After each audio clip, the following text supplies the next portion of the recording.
Again, good afternoon po, Dean. Good afternoon to our panelists, Ma'am Abe and Ma'am Eroy. And good afternoon to our research advisor, Ma'am Risa. And we are the Group 9, and today we will propose our research study.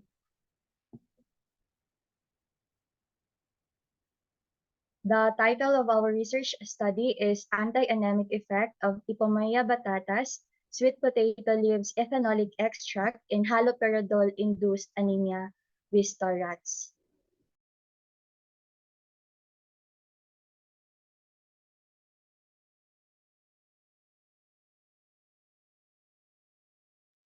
So for the brief introduction of our study, anemia is a global health concern that affects children and pregnant women. Anemia occurs when the number of red blood cells circulating in the body decreases. But in our study, we are going to focus about iron deficiency anemia, the most common type of anemia. And for our plant material, we are going to utilize the Ipomaea batatas or sweet potato, but it is commonly known as kamote. It is a major food crop in the subtropical regions of the world. Its large, starchy, and sweet tuberous roots are rich sources of starch, sugars, vitamin C, provitamin A, iron, and minerals. Additionally, it is reported that Ipomaea batatas has hematinic properties, and it has been long used to cure anemia and other conditions that are associated with it.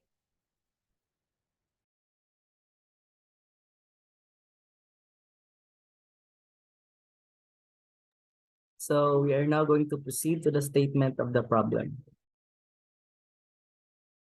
So this study aims to determine the effect of Ipomaea batatas, sweet potato leaf extract on haloperidol-induced vista rats. Specifically, the study seeks to answer the following questions. First, what is the approximate effective dose of the Ipomaea batatas sweet potato leaves? So Ipomaea batatas will be extracted in a manner to procure ethanolic extract with initial dose of 1 milligram per kilogram having 0.6 logarithmic interval. Second, what is the baseline red blood cell count, hematocrit, and hemoglobin of Vista rats? So the following will be determined by baseline CBC or complete blood count and be determined through getting the means or the mean of the result. Third, what is the red blood cell count, hematocrit, and hemoglobin of the Vista rats after inducing iron deficiency anemia using haloperidol? So after inducing anemia, the same process such as the second will be done. The complete blood count will first be executed to each of the rats and will also be determined by the mean of the results. Fourth, what is the mean red blood cell count, hematocrit, and hemoglobin of haloperidol-induced anemia with the rats before and after treatment of the following? First, ethanolic extract of Ipomaea batatas, sweet potato leaves. Second, iron plus folic acid as our positive control and water as our negative control. So this part or problem is the same as the prior problems. So means shall still be sought from the CBC results, and it is quite the same lang. The mean is will be the basis or the answer for this question.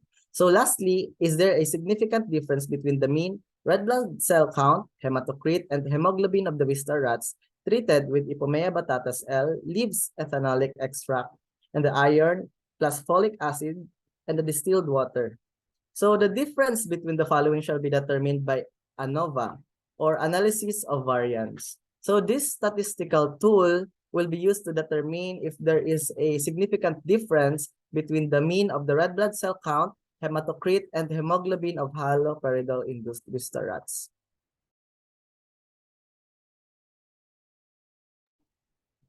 Next is for the methodology.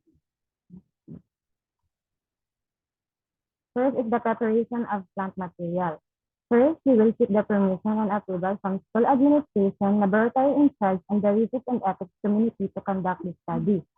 So for the collection of the Ipomaea batatas leaves, a full-grown Ipomaea batatas leaves will be collected from the Malungan Parangani province by hand picking and during the morning as the moisture evaporates. Then, for its authentication, the botanist will examine the plant material samples and verify if the plant species and plant parts are correct. The next is for the ethanolic extraction of Ipomoea batata leaves. After the collection, the leaves will be washed with sterile distilled water and will be air dried at room temperature for 5 days. This is to ensure that the samples will lose most of its moisture content. The next is in each 500 grams of sweet potato leaf powder, 1,500 ml of 70% ethanol will be used. Then the mixture will be shaked vigorously and left for 5 days. To ensure all of the components of Ipomoea batatas will be dissolved, then all of the mixture will be filtered using a sterile filter paper. Then the filters obtained will be extracted using the rotary evaporator. Next is for the preparation of Wister rats. So for the acclimatization of Wister rats, 3 groups of 25 male Wister rats, 16 for the approximate effective dose, and 9 for the true experimental, and weighing between 190 and 225 grams each will be prepared. They will be kept under tightly controlled temperatures, humidity levels, and a 12-hour light or dark cycle for at least 7 days prior to and during the course of the study. Animals will be kept separately during the acclimatization phase, and every day the water and food will be refreshed and their cages will be cleaned. After that, blood samples will be withdrawn from the tail vein. For the induction of iron deficiency anemia to Wister rats, an iron deficient diet will be utilized. The diet will be 35 parts per million of iron, and the diet will include 80 ml of groundnut oil, 210 grams of casein, 640 grams of potato starch, 40 grams of vitamin mix, and 30 grams of mineral mix. Animals will be fed a meal of 10 to 20 grams per rat a day through the research. For the induction of haloperidol injection, it would be 2.5 milligram per kilogram a day intramuscularly and will be administered for 5 days with an iron deficient diet to reduce the hemoglobin levels. In the blood sample, it will be collected from the tail vein after 5 days. First 5 days, when the rat's hemoglobin levels drop to 12 grams per deciliter, they will be considered anemic.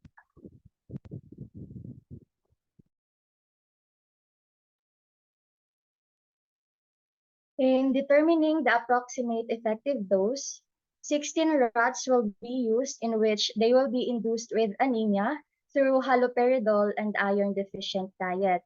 And after 5 days, they will be divided into 8 groups composing of 2 rats per group. These 8 groups will receive treatment of Ipomoea batatas with varying doses. The initial dose will be 1 milligram per kilogram of Ipomoea batatas leaves ethanolic extract, followed by 3.98 milligram per kilogram, 18.85 milligram per kilogram, 63.10 milligram per kilogram, 251.19 milligram per kilogram, 1,000 milligram per kilogram, 3,981.07 milligram per kilogram, and 15,848.93 milligram per kilogram. This dose is calculated using 0.6 logarithmic interval, and after 28 days of treatment, the rats will undergo hematologic examination in which the red blood cell, hemoglobin, and hematocrit will be measured.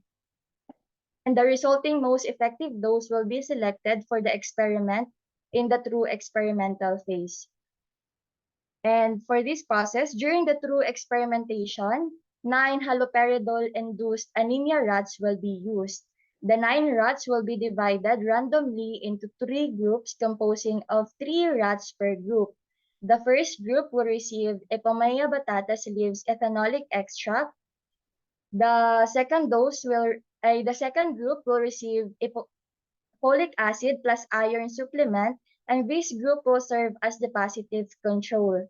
And the last group will receive distilled water as the negative control. And after 28 days of treatment, the rats will undergo hematologic examination in which the red blood cell count, hemoglobin, and hematocrit will be measured. And that would be all. Thank you. Okay, thank you so much for the presentation. So I really commend the group for choosing a very good study on this sweet potato that's available, of course, in the locality. But I would like to ask, because in your introduction you presented that anemia has been a concern here in the Philippines. Do you have any data in relation to the General Santos number of women who are affected with anemia and also children? Because you've mentioned about children and women who are being affected with this. Because I cannot find in your introduction, no? Do you have any data? For that Uh, data po, we don't. Okay, maybe you can explore any information that you can get from the City Health Office, and if there is any website, the DOH Region 12, or if you could not find information from the city itself, but you can also no para kasi you can discuss something about the local like region 12, no? So kasi meron ka ng national data may national data you presented, but it's sa 2019.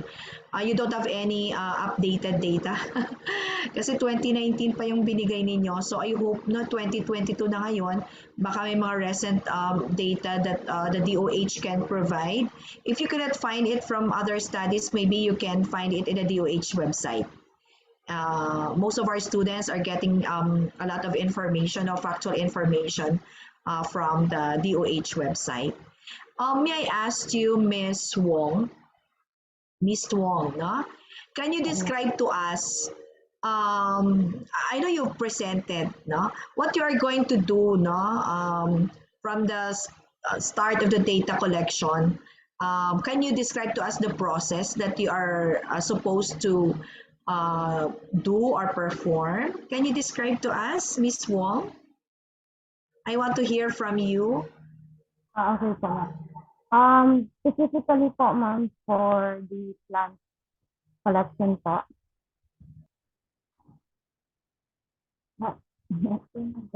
For the plant collection po,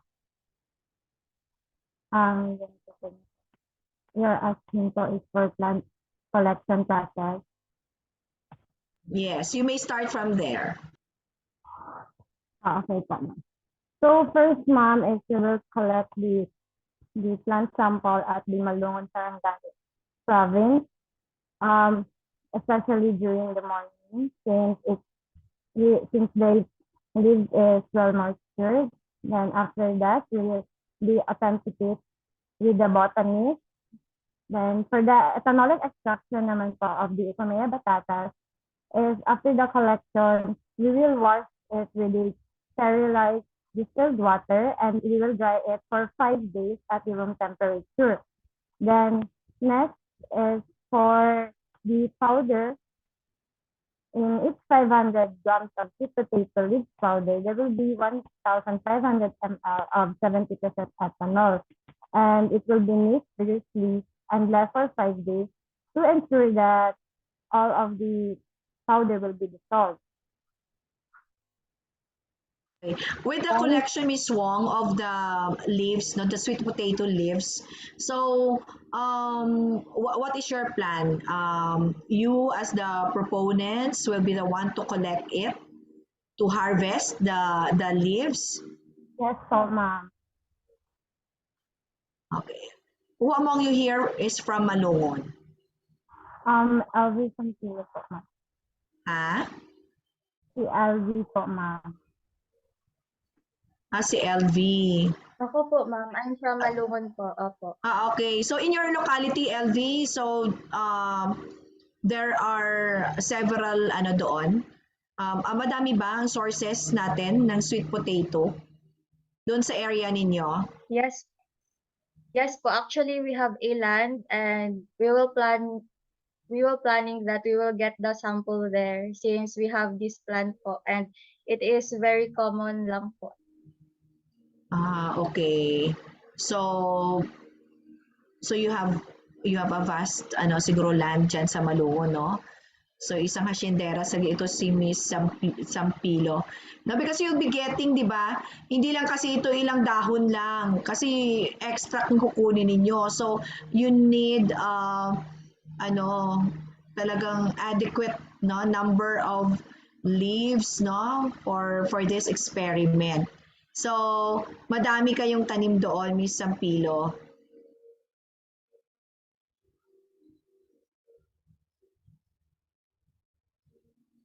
Yes po. Kasi kami sapat lang kami naglalagay ng ng sweet potato or para doon sa salad. Okay. So thank you Miss Wong no for answering. I already read the entire manuscript and those are some of my questions in relation to your paper. I have read actually even the statistical treatment. So what Miss Valiescas, no? What will be your statistical treatment to determine the difference between your pre-test and post-test?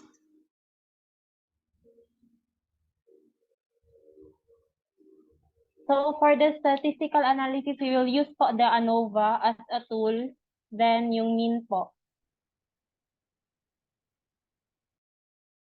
Okay, so may I ask other members of the panel to ask some questions or any clarification?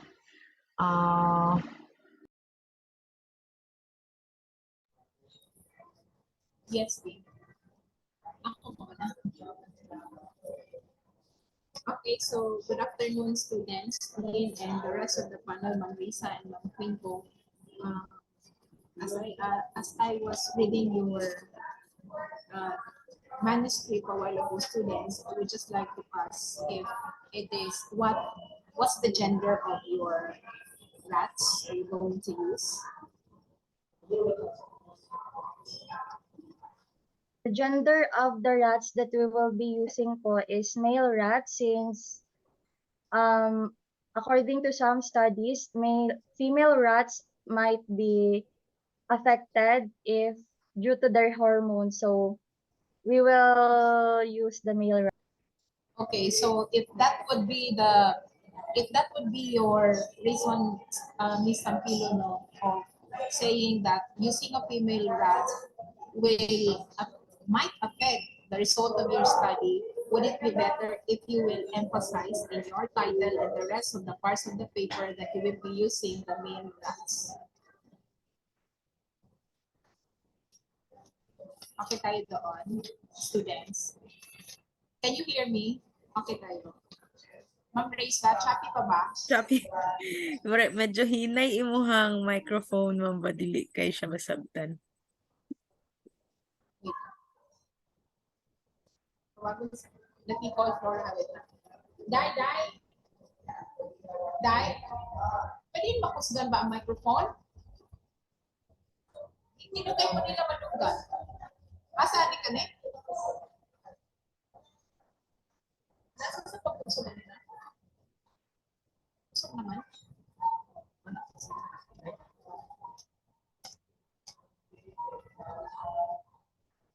What about that, Ma'am Risa?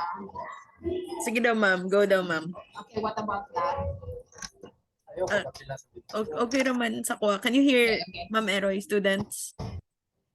Yes po, ma'am. Okay. Okay, thank you. Let me repeat my suggestion as what you have said, Ms. Sampilo. No, using a female rat might affect the results of your study. So I would suggest that you emphasize in your title and the rest of the parts of the paper the gender of your rats. Okay. Now, to add on to some of my suggestions in your paper, I would like you to look look into your research design. You have said it here in your research design that this is quantitative through experimental analysis. Am I correct? Okay. So you have also said here that a true experimental study design, pre-test, post-test, control group testing compares the results of those two groups before and after, and you have cited, given your citation.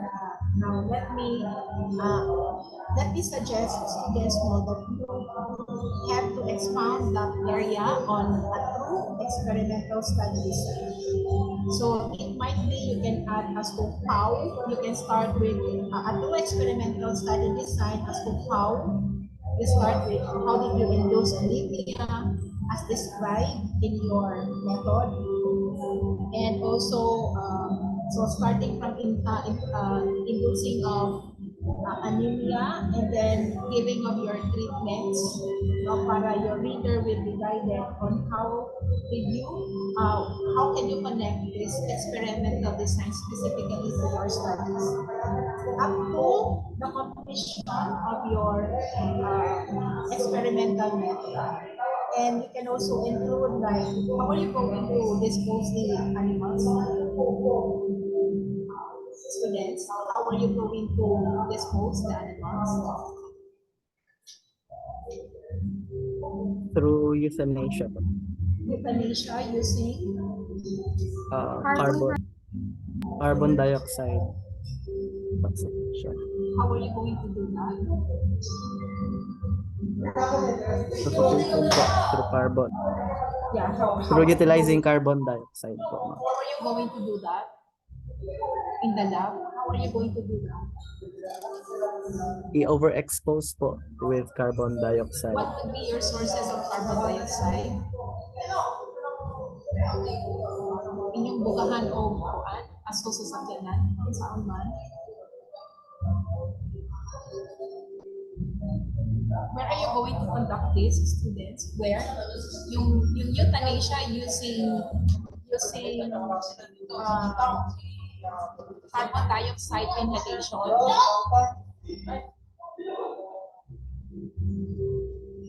How are you going to, where and how are you going to perform the disposal of this? You said in your paper it's carbon dioxide inhalation. We will be getting a help po from vet in conducting euthanasia po, since it would be difficult for us to kill the rats. Okay, if I may ask Ma'am Risa, no, what was our practice, Ma'am Risa, in the disposal of our test animals?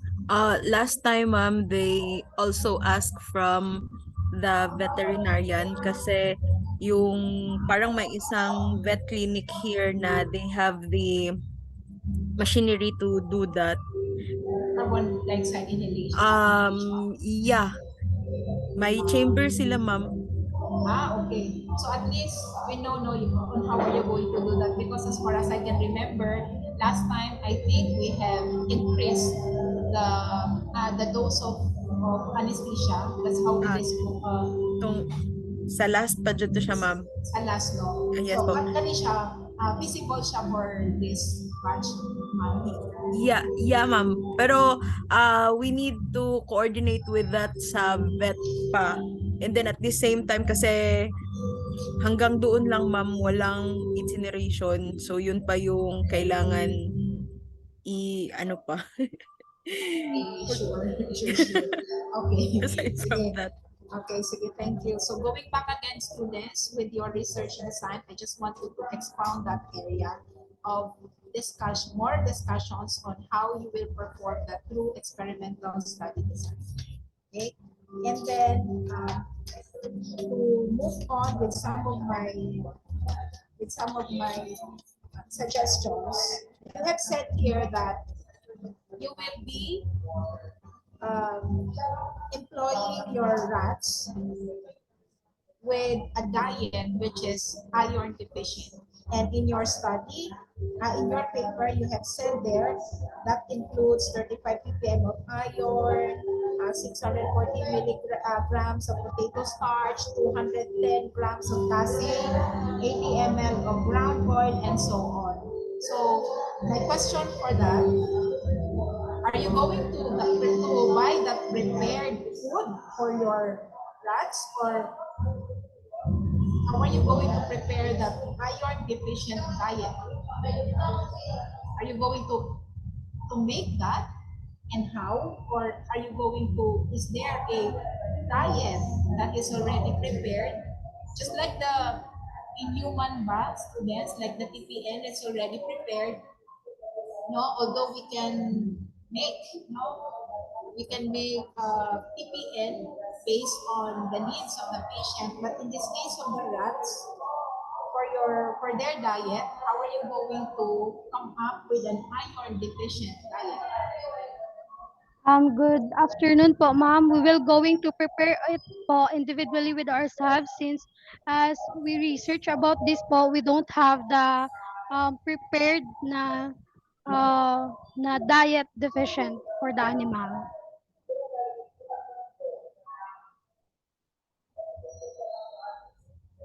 Okay. So that's 640 grams of potato starch. So I hope students know that all of what you have written here should be followed to make sure that indeed that preparation of the diet for the rats will promote iron deficiency. Kasi that would affect your study. Did you get me? No? So, what is this ground nut oil? Ma'am Grace? Nabataan ni ma'am, paano niya siya i-prepare ang iron deficiency diet? Actually, I never had a chance to prepare that, ma'am. So we will be looking at the procedure and then we'll just be following that. Okay, so I believe students know if that would be your concern. I mean, when I read this, that was my concern, how to prepare an iron deficiency diet. Okay, so if, if I may suggest, you can look for a diet, a food or a meal which is prepared now. Unlike if you prepare it on your own, how can you be sure of if it is indeed inducing iron deficiency? Kasi parang hindi rin ito madali. I believe this is not that easy on how to prepare this diet. Okay, so yun lang. And then another thing is on your page, on 6.2, on the induction of iron deficiency anemia, you have said that you will use haloperidol. Okay, haloperidol induction will be administered for 5 days with an iron deficient diet to reduce the hemoglobin levels in animals. Okay, if I may ask students, you can, in what area of your rats are you going to inject this haloperidol?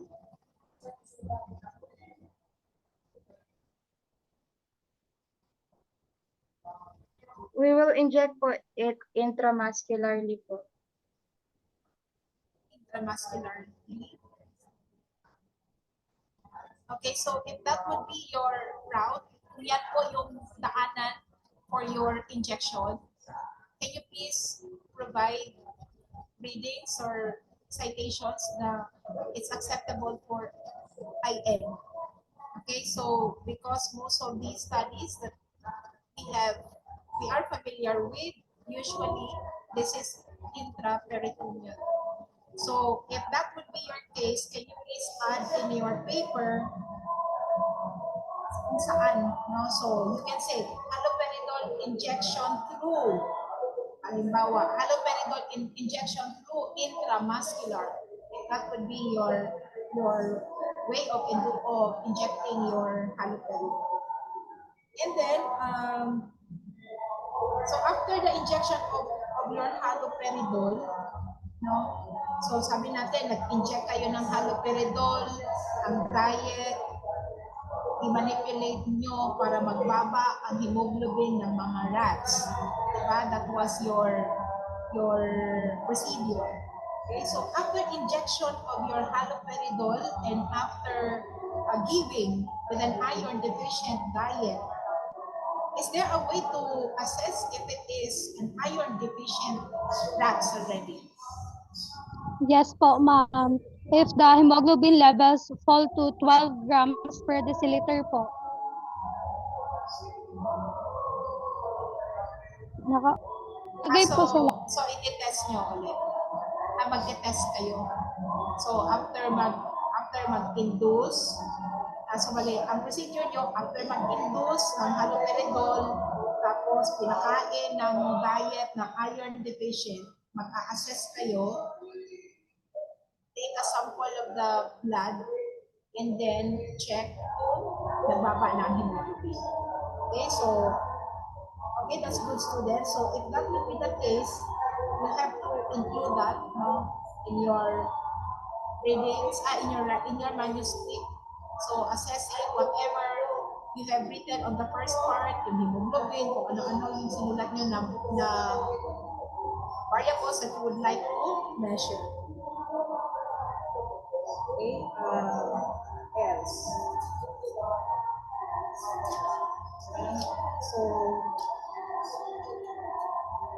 So far, ito lang last. Ano yung 5 days? In your PPT, I have seen a while ago, 5 days.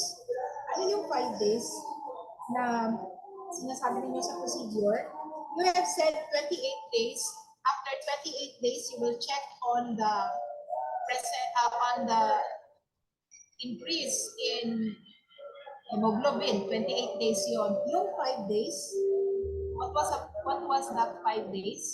You will measure in your PPT. Actually po, haloperidol injection will be induced with them for 5 days, and after 5 days they will be undergone hematological examination. So their red blood cells, hemoglobin, and hematocrit will be measured po Okay, wait. after 5 Para days sa of baseline, inducing haloperidol.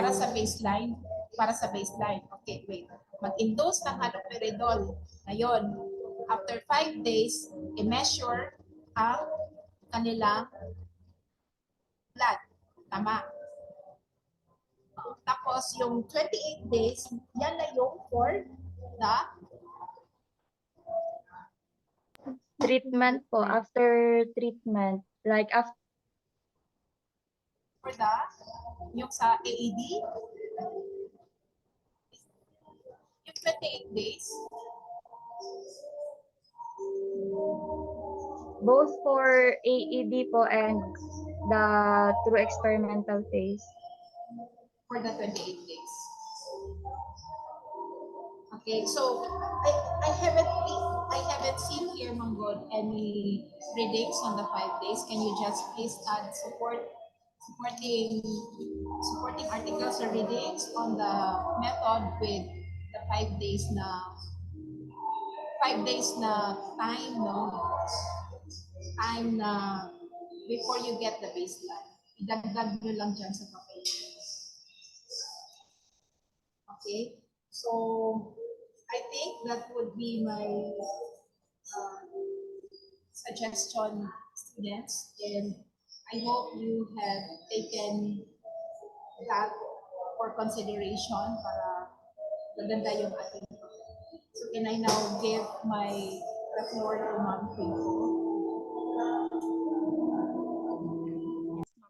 All right, thank you. So, dear students, good afternoon. And good afternoon, Dian. And of course, to Ma'am Risa and Ma'am Eroy. As early as I would like to congratulate you, for having that brave initiative in conducting this study. This is the first, I believe this is the first one, about anemia, for anti-anemic drug tayo this time. Okay, my first concern is, actually, I would like to reiterate on what Dean had said earlier, no, on the statistics of the local statistics natin about the case of anemia. So with that kasi, you can see there the urgency of your study, no? Kaya kailangan natin ilalagay. So, and while listening to that, no, is it possible that we could have also the statistic here in our school? No? Kasi parang mas maganda yung weight ng problem, no, or yung urgency ninyo or yung problem if it is kumbaga pa generated within our local and most especially if within our school. Is it possible kaya diyan na we could have a data for the students, so kahit sa pharma students na lang, kung talagang marami ring anemic, no? I for one actually would like to know din siguro kung marami bang anemic na mga students and from Can I butt in, Ma'am Queen ko? Now, in relation to that suggestion, Ma'am, we will be asking the Health and Safety Office if there is available kasi may mga CBC results naman. If Oo. she can generate, kasi lang we have almost 2,000 students and I don't know if the staff no is adequate to really ma-determine niya. Meron naman siguro doon nakalagay, may Yes. mga data na kasi, meron na kasing ano ma'am results diba being forwarded. Oo.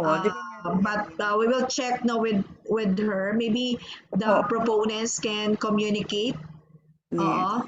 If there is available and you can include that is a very good aside from our data coming from the DOH regional office.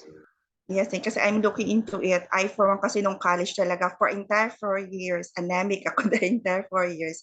So might as well you can address also those students but anemic.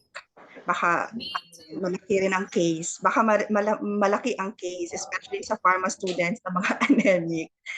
Yun po. That's just a follow-up no, with Diane's suggestion. Okay. I'm looking into your controls, no? So first you have your positive control, which is the folic acid and iron. Tama ba ako, Mr. Lan? Your positive control. Yes po, folic acid. What's the dosage form? This is oral. Pardon, ma'am? What's the dosage form of your iron plus folic acid? It's Oral? in tablet form po, ma'am. So oral route tayo, di ba, dito? Okay. So, naka-describe ba yung doon sa paper? Oral route tayo? Tama? Dito po ata namin na-include, ma'am. Okay, sige. So, kindly include that one, no? Especially yung route. The next thing is with your test, your extract, I'm reading on your paper and you have there sa instrument, no? Go back to the, hindi ko na makita anong page, no? But you have there the instrument, you have there the oven, the thermometer, parang you'll be doing heating. So let me clarify if you'll really be preparing ethanolic extract or aqueous extract. Ethanolic extract po. Okay, sige. So kindly edit, no, or check on your instrument. So dapat ang mga instrument na nandito, preparation of leaf, extraction of leaves, hot plate, thermometer, timer, oven. Na-shock ako dito, bakit meron ganito? But you're going to macerate and extract and use rotavac, tama ba? Okay, so kindly edit that one, no, and give us the correct instrument for the extraction of your leaves. Okay? And then, of course, distilled water yung ano ninyo, na yung placebo. Okay, going back to haloperidol, bakit haloperidol ang gagamitin ninyo? Can you give us the reason? In inducing the anemia to your rats. Bakit haloperidol ang gagamitin ninyo? Can I add? Sige. Go on, Precious. We chose haloperidol po since it induces iron deficiency anemia po, which is prevalent sa pregnant women, children, and adults po. Okay, very good. What's the drug classification of haloperidol? Precious? Antipsychotic drugs po, ma'am. Okay. So my question now is, how will you purchase haloperidol? Considering that is antipsychotic, natawa si Ma'am Lisa. Considering that is antipsychotic drug and it's a prescription drug, hindi kayo basta-basta makakabili nun. So meron ba kayong contact na psychiatrist for that? Or do you have in mind how will you purchase haloperidol? For that po, ma'am, yung tita po ni IC, which is sa Surigao, is Ayo. may haloperidol po. Pero the problem po with that is that mahal po siya, ma'am. Wow. Per vial. Yes po, Yes, ma'am. Yun po ang problem.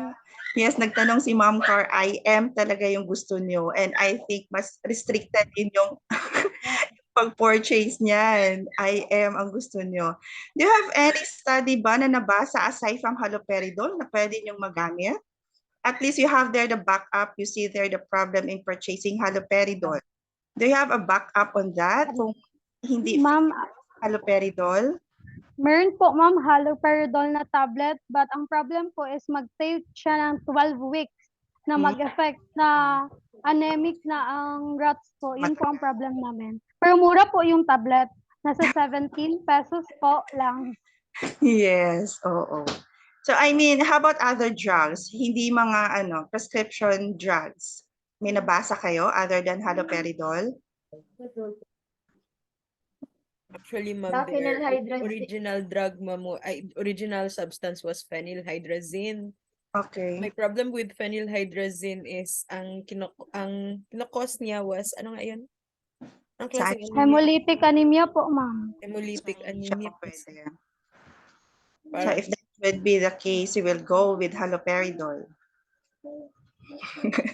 Kasi yun ang i-approve namin, haloperidol. Considering the cost and the way of purchasing, ang layo ng Surigao. nagpila day ang vial. Kaya tuloy diya. 30 po, ma'am, each. Ang vial? 30 pesos? 730 po, ma'am. Okay lang. Isa rin Okay yung lang kailangan. yan, Actually po, 730. ampule di ay siya, ma'am. Ang Ah. 730. So, 1 ml lang. Okay lang. Gamay rin yung kailangan. Gamay lang kayo na if you will compare other groups, no? Di ba, Ma'am Reza and Ma'am Mabe, who is, Yung nagpo-purchase pa abroad. purchase na abroad. Okay lang yan, 730. Yes, Wala pa sa yan, kaligiran ng ginastos na Remember, 28 days. 5 days lang naman, no? 5 days lang naman kayo na mag-induce. Okay, Actually, sige. gamay rin po na ilahang kailangan, ma'am. Oo, something lang naman. Oo. Okay, sige. So, okay na tayo kay haloperidol.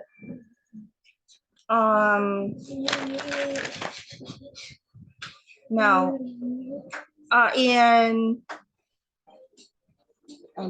saglit lang ha. What else? Ma'am Eroy and Ma'am Quinco, Ma'am, can we review the SOP? Kasi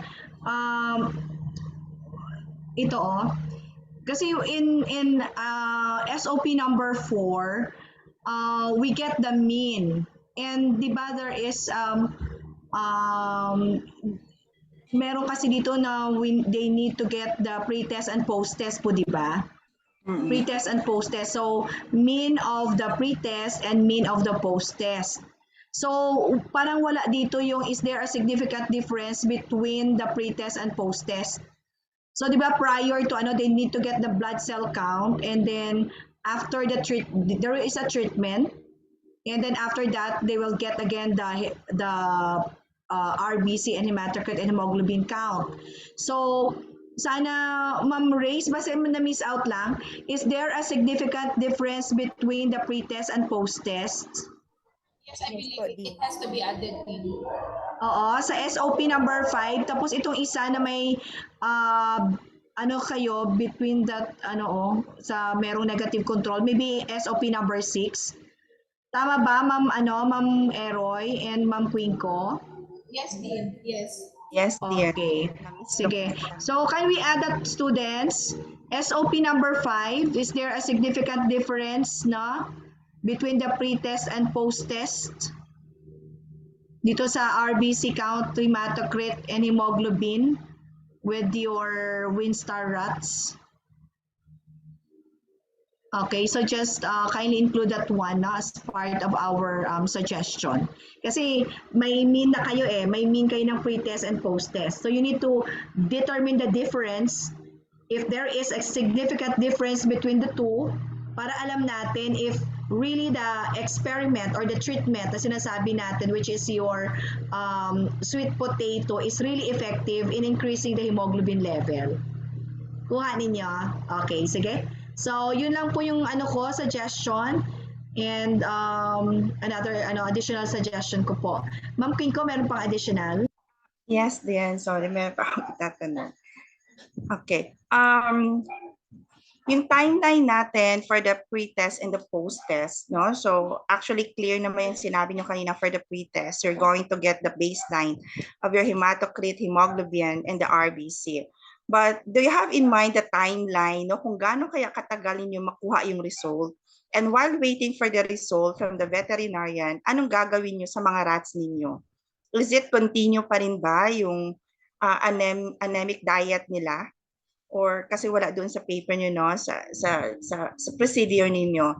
So yung timeline niyo while waiting for the result, I know kasi di ba isasubmit niya yung blood extract, no, sa veterinarian. So during those phases na nag-aantay kayo ng result, is it ba madali lang makuha niyo ba agad? Or have you asked na a veterinarian on this? Nakapagtanong na ba kayo kung saan kayo na-vet? Nakapagtanong na po kami, ma'am. Dito po dapat sa Mabuhay. And regarding po doon sa diet, continuous po yung diet since pwede siya maka-alter sa result. Okay, so while waiting for the result, no, how about ongoing yung treatment niyo sa true experimental phase? So ongoing pa rin tama, no, yung diet nila. That would also affect kasi dun sa result ninyo. Okay, sige. So that would be clear to that one. I have also my no, dun sa paper ninyo. I'll forward the manuscript, no, for some of my comments and suggestions. I think that would be all, Diane. Thank you. Okay, thank you, Ma'am Abe and Ma'am Eroy. Do you have any clarifications, students? Some more clarifications before you proceed with the revision of your paper. So actually, we have only seen minor corrections, no? And also to enlighten you on what really you are supposed to do in the conduct of your study. So congratulations again, no? For the minor corrections. Okay, can we ask the members of the panel together with Ma'am Reza to join us in the breakout room? Ma'am Reza, can you make the breakout room? Students, kindly stay here in the virtual room as we deliberate your grade. Thank you.